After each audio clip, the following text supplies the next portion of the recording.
Okay, remember that they are changing my voice. This is Dionysus Part 5. Okay, so before I get into this video, let's talk about some key ideas here. The word economist has the word mist in it, like mystery cults, right? Babylon mystery. Also, Dionysus is a deity that is the most widespread in the ancient world. That part is key. And he's a deity of disassociation and murder for rape by deception. And his initiates, his cult members, they reenact the betrayal of early pharaohs. And one in particular who is lost in time. We don't know exactly which pharaoh was betrayed in a very profound way, was murdered while people pretended that their succession was valid. So he's also a deity of people who are pretending that they have a valid succession. And that is not me. I would never do that. That's despicable. I never have any part in that. Okay, so let's go over some of the stuff we went over already here. I bothered to write down the transcript, to type it up, even though it hurt my wrists and my hands. They make it very hard for me to take notes. And I can't even watch the videos. I have to read the annotations. But I'm sure you can see that my explanations are better than other people's. According to legends and mystery cults that are found in Orphic hymns, Dionysus is cooked and eaten by evil titans as a child, and he had his heart saved by Athena. He was resurrected by Zeus through Semele. Zeus struck the titans with lightning, and they were consumed by fire. From their ashes came the first humans. They are said to have had both the evil nature of the titans and the divine nature of the so-called gods. Okay. Things are about to get very potent very soon, so I thought I would go over this again. The central tale of Orphism revolves around Dionysus' torture, torment, and murder by the Titans and resurrection. Now, again, that's Orphism. In another version, he's tortured by the Bacchus, okay, because he was spying on them. We'll get to that. But in the central tale of Orphism, and the word Orphism is like the word Orcus, which is a satanic deity in Greco-Roman mythology, a deity of oaths and so on and so forth, trying to get people to take oaths and then holding it against them when it is not right to do that. It's not right to trick someone into taking an oath and then holding it against them. That's what the followers of Orcus do. That's why orcs have such a bad reputation in mythology. Okay. So again, that's the central tale of Orphism, which revolves around the Titans torturing and murdering Dionysus. The divine essence of humanity is said to be in the bodily form of the Titans, and the divine essence of the soul is said to come from Dionysus for liberation from the material world. Right? Going back to that disassociation. Now, why are they disassociating? To maintain the social order of Zeus, who's said to be an older Dionysus, right? It's phases of a sick cult of the emperor and his family's game. Cult of the families of the cults, right? The priests of the cults. A sick game in regards to those things. And so as they're trying to reinforce the social order, they got a bunch of people who were plebeians, second-class citizens as opposed to patricians, first-class citizens, slaves, LGBT people who lived a certain way who were frowned on in Roman society. The LGBT people were more like Freemasons or something who played off more quite often. They were quite often among the first-class citizens. Okay, so the Dionysian rites involved a ceremonial cleansing that involved reliving the god's suffering and demise. Those who aren't initiated are said to go through endless cycles of reincarnation. This has implications on how people who are not stupid enough to be initiated are treated. So the endless cycles of reincarnation don't have to happen, when you look at it in terms of the interpretation of what they're getting at, it doesn't necessarily happen when your flesh dies. And they're not saying that your soul magically comes back to the world. It's saying that these people wake up every day and they're stuck in the same cycle. That is the main way to interpret what they're getting at there. So they're saying people aren't in their stupid cult, are stuck in a cycle of suffering, where people who disassociate, magically have some secret knowledge or something. Obviously, it's outrageous. It's stupid. You see it in the New Age. You see it in the churches, mosques, and synagogues these days. People are just disassociating. They're Dionysian cultures and religions. I would compare it to, the myth of Psyche. One of the myths of Psyche is where she's kidnapped, and she's being raped again and again. She's held captive by people who are in the Greco-Roman system, the mythological system. And so she disassociates and tries to make the best of it, as their sex slave. And that's like the core message from the stories of Psyche and Eros and Aphrodite. Deities of erotic desire. Is it erotic desire is evil? And that if you've been tricked into that cycle, that you're evil. That's why, we see this, that Aphrodite is said to be worshipped with Dionysus, as the main deities of the Middle East, for example. We went over that in the other video. Because they have fake love and satanic pagan sex. We'll get to that later on. Let me just get through these notes here. I got quite a few notes to go through here.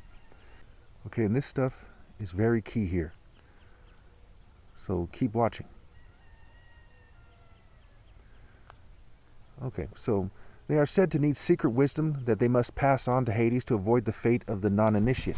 There's a cypress tree by the halls of Hades. There you go with the tree of knowledge. It's one of its forms in the mythology and the stories of the myths. People are warned not to go near the spring, and they are asked by guardians with sharp minds, "What do you seek in the misty shadow of Hades?" And there we go again with the word mist, right? The misty shadow of Hades, of hell. Now, many people argue that hell is not the same as Hades. If you research Greek mythology enough, you look at comments enough, you'll see people make that argument almost certainly, especially if you make the argument that it is. Hell is actually a Norse deity, and the Norse mythology, we'll get to that later, it very much is a part of the greater Greco-Roman system. It's like this ancient satanic system that covered much of the known world at the time, what would be described as the known world for people who live in that area. Europe, the Middle East, parts of Asia, North Africa, especially Northeast Africa, what have you.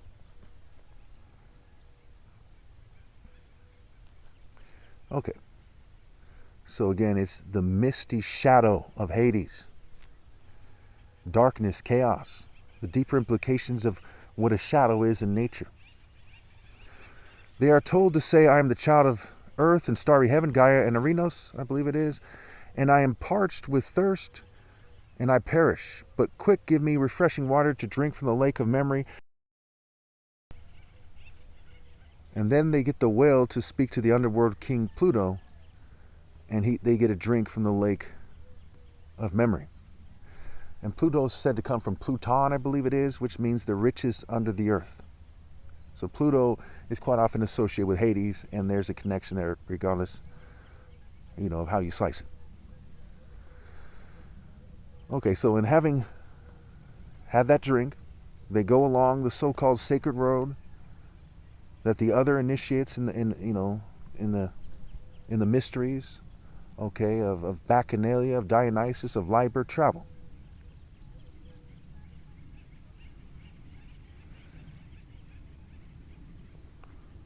So the ones who follow these directions into heaven are said to be saved by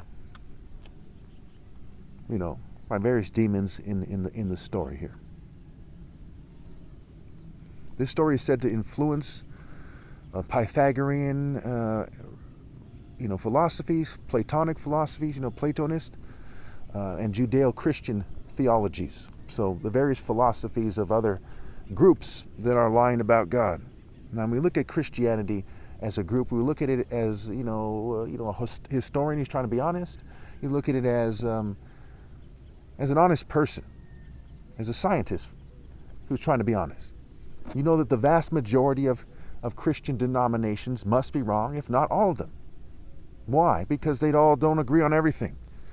So when we see that there's philosophies influencing people, okay, for example, white supremacy, and they start their own churches and they say, hey, this is what we believe, like Christian identity, which is said to be a white supremacist Christian movement, but certainly all of them are, you know, Baptist, Lutheran, Methodist, Pentecostal. I would argue they're all white supremacist lies.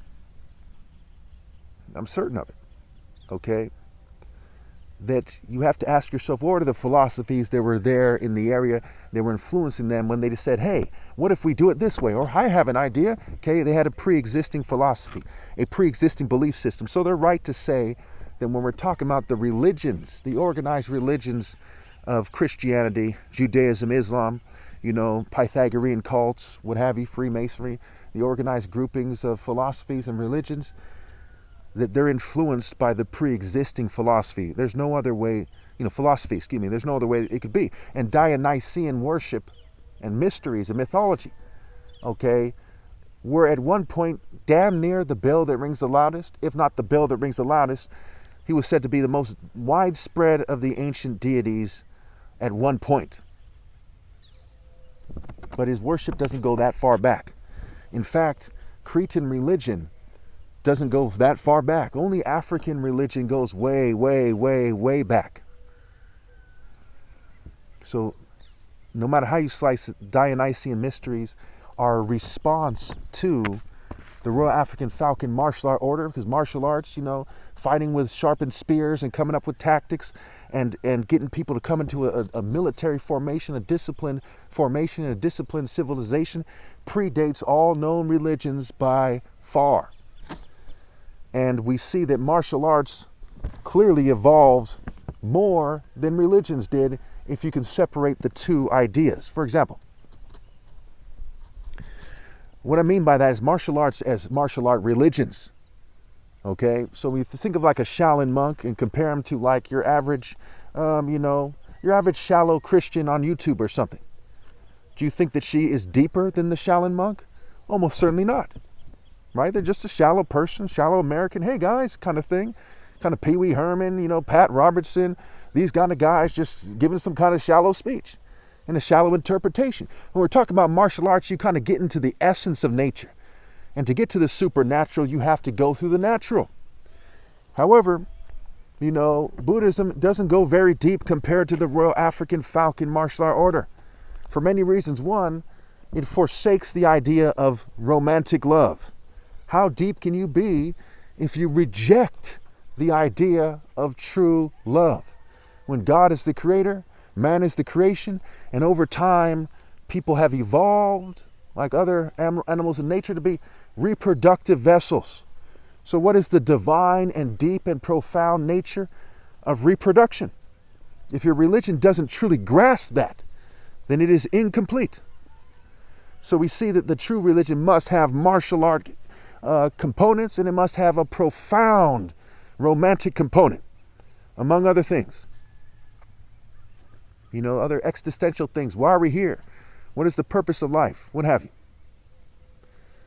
Okay.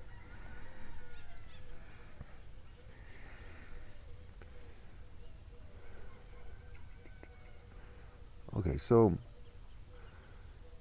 Dionysus was opposed by Pentheus, his cousin. And he was torn into pieces by the Bacchus when he attempted to spy on their activities. So you hear that curiosity killed the cat. Dionysus is associated with lions, tigers, leopards, dolphins, right? The cats and the dolphins. So he's torn to pieces as he's spying on the Bacchus. Now, what are the Bacchus doing?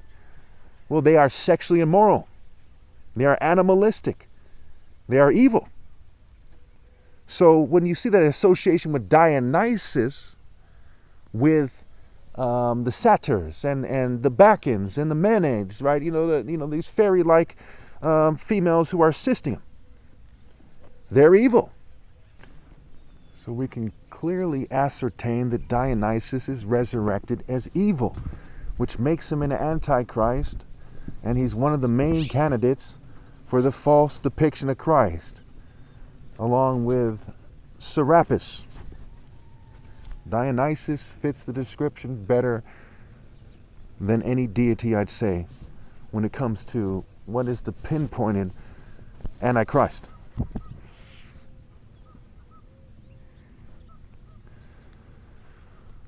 Athenians were punished with impotence for dishonoring the Dionysus cult. Their husbands' resistance wasn't enough. Women took to the hells wearing fawn skins and crowns of ivy and shouting ritual cry Eva, forming unholy bands and waving the fennel wands with, the grapevine imagery and tipped with ivy with pine cone on top. They danced by torchlight to the rhythm of the Dionysian tunes. They had the double pipe and the handheld drum. They are under the devil's inspiration. The Bacchus were believed to possess occult powers and the ability to charm snakes and suckle animals, as well as a supernatural strength that enabled them to tear living victims to pieces before indulging in a ritual feast. Now, when they're talking about demons in the Bible, okay, keep in mind, just like in the tale of Dionysus, the Bible is like the mysteries of Dionysus in a sense, where there's a way to interpret it as humanity's being punished for being evil. And so the story is put in a way that's confusing. And obviously it's pure evil to take part in the Dionysian mysteries, as it is pure evil to be a Christian in a way that, you see everyone being a Christian in a way, in that way, right? In that way, okay? In a way that's like propaganda, in a way that, praise Jesus and God sent his son to die for your sins. That's not what the Bible is about. Just like the Dionysian mysteries, the Bible is about the betrayal of Pharaoh. Search your souls. Long ago, there were African leaders that went beyond Mandela and Martin Luther King. Righteous warriors that were betrayed by the masses of people because of the trade routes. Because Set and Dionysus are deities of foreigners. Dionysus is a form of Set. Dionysus embodies Set. Dionysus is Set. Zeus, Baal in the Bible, what have you. The mysteries of Dionysus are the story of betraying the royal African falcon, leader of all of humanity, the King of Kings, the King of Kings. What was the discussion in ancient Egypt? What inspired the Bible? What inspired the Bible was the discussion of martial arts in ancient Egypt. Tati, being straight and honest through the use of a stick. The tree of life, the stick, the cross, the crossing of the swords, the crossing of the sticks, the crossing of the paths. So the Dionysian rituals reenact with a mocker. It's like Dionysus is known to mock and do role reversal. Role reversal. Cronus, who's related to Dionysus, another deity of role reversal. And revelry, the Saturnalia. Dionysus is depicted as a satyr. So they're mocking the murder of Pharaoh, as Set is said to be the little g, the demon of this world. The so-called God of this world. Satan in the Bible, look it up. It leads the whole world astray. How? By getting them to disassociate from reality. Because the way is the truth and a morally precise life. And where do we see that occurring? You don't see it occurring anywhere but with me. And where do I come from? What is the quarry from which I was cut? The Royal African Falcon Martial Art Order. Not from English royals or, Jewish billionaires or anyone else. But from the Royal Black African transcending racial supremacy, mulatto, African Falcon Martial Art Order. The fair reproductive cycle, the pharaoh, the har being a word for Horus, the hero, versus the role reversal that allowed them to convince you when you're younger, for example, that Horus is, to them, what they were trying to convince you of, a mere pagan deity. There's fake forms of Horus, there's fake forms of Jesus. There's fake depictions of Horus, there's fake depictions of Jesus. The Dionysus mysteries influenced the authors of the Bible, no matter how you slice it. They influenced them. Their stories are very similar. Jacob and Esau, Dionysus, and I believe it is Pentheus or something. Their stories are very similar. I've been studying this on and off for quite some time now. Back in like 2019-20, I spent quite a bit of time studying Greco-Roman mythology. I spent quite a bit of time studying Egyptian mythology. Now, I spent a lot of time contemplating the Igbo religious stories.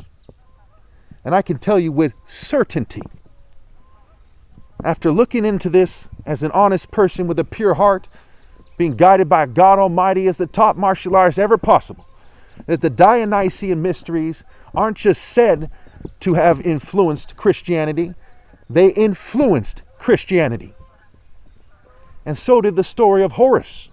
In fact, Dionysus is said to be a form of Osiris, who was made to tell the story of the betrayal of Pharaoh by the followers of Set. Bottom line, that is what the mysteries of Dionysus are.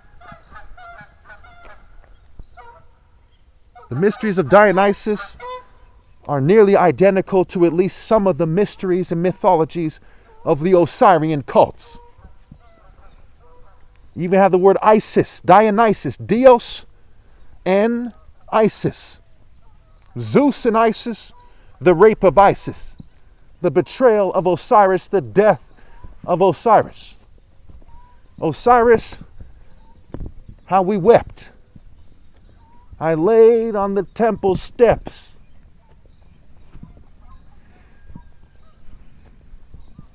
The hidden symbols in the Atef crown. How could Set strike Osiris down? With the ram head at the base. How could Set show his face? As they say, he was Osiris, the betrayed righteous Pharaoh, the Lord that they call the Lord of the Black. And when he died, we all felt that. And that is what the Dionysian mysteries are about. It is about people who are less black than I am, but mixed with black nonetheless because of their particular festivities.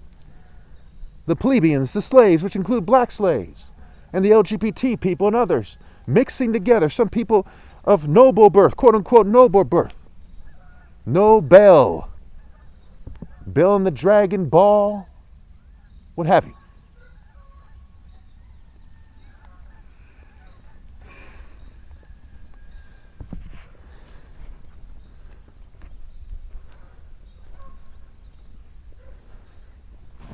Okay.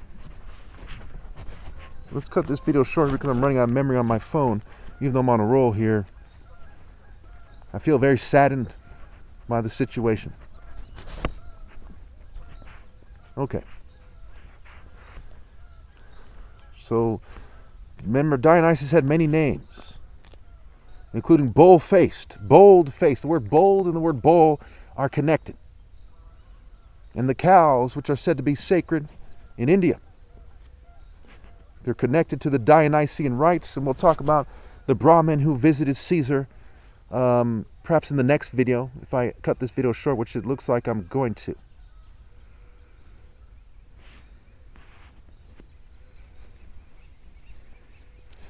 So Dionysus is said to be called, I believe, Iacchus. And they talk about his descent and return from Hades to resurrect the dead. The plot unfolds with Dionysus disguising as Hercules, alongside his servant Xanthias riding a donkey, like the symbol of the Democratic Party. But the symbol of the Republican Party is also Dionysus related. Look at the expression, look at the spirit. The animal is not so important. There's bulls associated with Dionysus, dolphins and cats. Big cats, lions, tigers, leopards.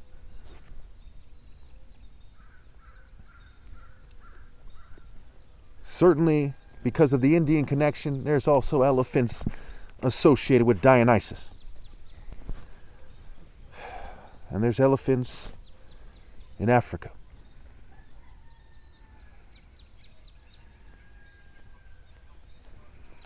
So Dionysus inquires about the route to the underworld to bring back the poet. I believe his name is something like, well, I had to read the annotations, so I couldn't read it. So he goes there to bring back a dead poet. And he talks about the potential challenges he might face, because it's the road of a warrior. To go to Hades and to resurrect the dead, you have to fight the enemies of God. So the story is superimposed on the road, just like Hercules is superimposed on Heros, the hero, Horus, the true hero, the king of kings. Because what is Greek mythology without the true story of the king of kings when Greece is merely over the Mediterranean Sea? It's not that far away. You just get on a boat, you're in Greece before you know it. It's across the sea from Africa. And notice water has symbolic meaning. And the Greeks used to take that journey as part of their rituals, and they would go into Egypt. And when the Greeks occupied Egypt, they built temples in Egypt. There's strong connections there. After receiving guidance from Hercules, the duo embark on their journey. Dionysus is conveyed across the lake by somebody, while Xanthias, being a slave, has to circumvent it, which has, go back to the lake of memory. In the Bible, the sea of people, the water standing for the Spirit of God. So they're saying that the slaves have to find a way around it because they're not being allowed to have the Spirit, which has implications on the social order. And again, keep in mind, the people who made the Dionysian rituals are evil. They're Setians. To some degree, they probably feel bad about the death of Osiris. As Osiris, in some versions, is said to be the brother of Set. In fact, I believe that's every version. In some version, Horus is also one of their brothers. In some versions of the Egyptian mythology, Horus is said to be the son of Osiris and Isis.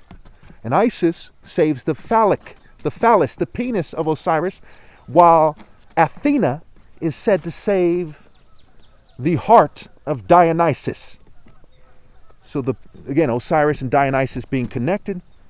So there you have the heart and the penis, which has to do with creation, reproduction, has to do with virility, masculinity, and has to do with heart.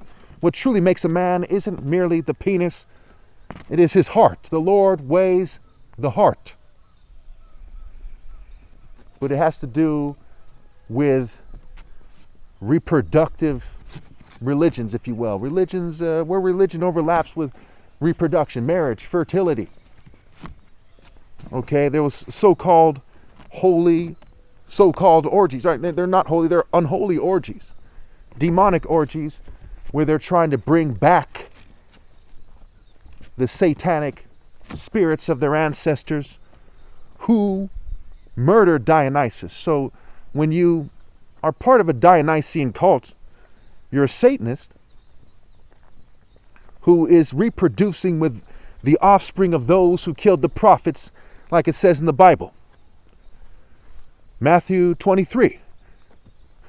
They say that if they were there in the days of their ancestors, that they would not have taken part with them in shedding the blood of the prophets. So they testify against themselves that you are the Dionysian type filth who killed Osiris, so to speak. And then he says, finish what you started. I mean, the world is going to transform into hell. Where did they start it? Here on this physical planet. Jerusalem, Jerusalem, and everywhere else on this planet. You who killed the prophets, you who betrayed the Royal African Falcon Martial Art Order like you betrayed Martin Luther King and Mandela.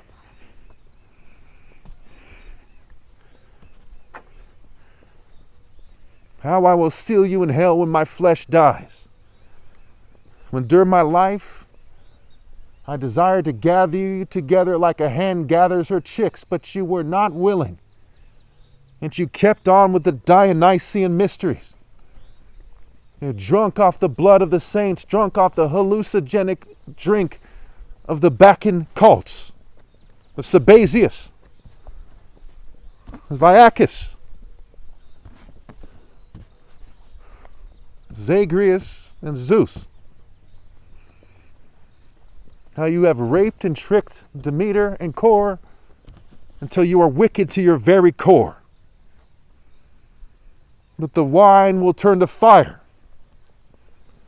And though you hide in caves, as I said before, you should have behaved. And now all your souls and hopes are fucking slaves.